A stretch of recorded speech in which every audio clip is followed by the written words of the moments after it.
നമ്മുടെ സെക്ഷുവാലിറ്റി എന്ന് പറയുന്നത് അതൊരിക്കലും മാറുന്നതല്ല. നമുക്ക് സെക്സിനെ ചേഞ്ച് ചെയ്യാം. ഇപ്പം ഫോർ എക്സാമ്പിൾ ഇപ്പം ട്രാൻസ് വുമണിൽ തന്നെ ട്രാൻസ് വുമണുമായിട്ട് ഫിസിക്കൽ റിലേഷൻ ഏർപ്പെടുന്ന താല്പര്യമുള്ളവരുണ്ട്. ഇപ്പൊ ചില ഓഫീസുകളിൽ നമ്മൾ കണ്ടിട്ടുണ്ടാവും, കാണാൻ നല്ല ഭംഗിയുള്ള ചേട്ടന്മാരായിരിക്കും, അവരുടെ സൗണ്ട് ഭയങ്കര ശ്രൈണതയായിരിക്കും അല്ലേ?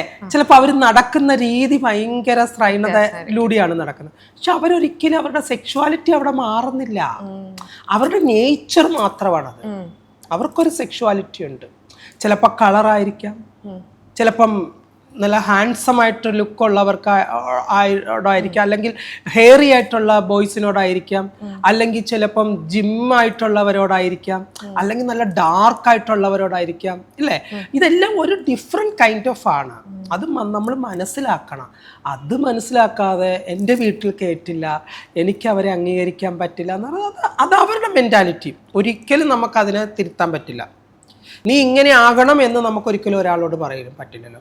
ഇന്ന് നേരം വെളുക്കുമ്പോൾ രാവിലെ ഞാൻ എഴുന്നേറ്റ് നിൽക്കുകയാണ്, ഞാനൊരു സർജനാണെന്ന് പറഞ്ഞ് ആരെങ്കിലും അംഗീകരിക്കുമോ? അംഗീകരിക്കില്ല.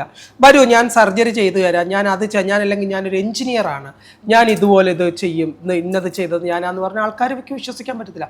പക്ഷെ എന്നിലുള്ള ഈ ഒരു ചേഞ്ച് നമുക്ക് മാത്രമേ മനസ്സിലാക്കാൻ പറ്റുള്ളൂ. ആ ഫീലിങ്സ് ഓപ്പോസിറ്റ് നിൽക്കുന്ന ഒരാൾ അതിലൂടെ യാത്ര ചെയ്തിട്ടുണ്ടാകണം, അത് അനുഭവിച്ചിട്ടുണ്ടായിരിക്കണം. അതർവൈസ് നമ്മളിനി എങ്ങനെയൊക്കെ നമ്മൾ എക്സ്പ്ലെയിൻ ചെയ്യാൻ നിന്നാലും അവർക്കത് മനസ്സിലാവില്ല.